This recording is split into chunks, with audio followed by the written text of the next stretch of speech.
Красавец кобелый. Чистый. Бунями линия?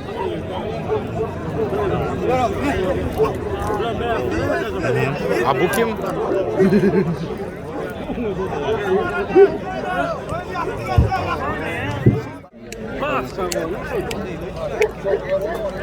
Pizdec kobelari. Yo, men diye eksteryer var, eksteryer. O ovadan. Вот это лучше. По характеру я не знаю, как у них. Но вот этот красавец кобель.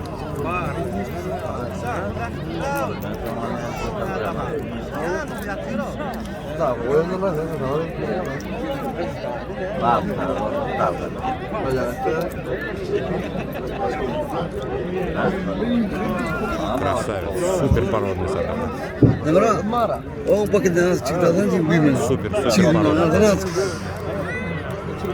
Супер.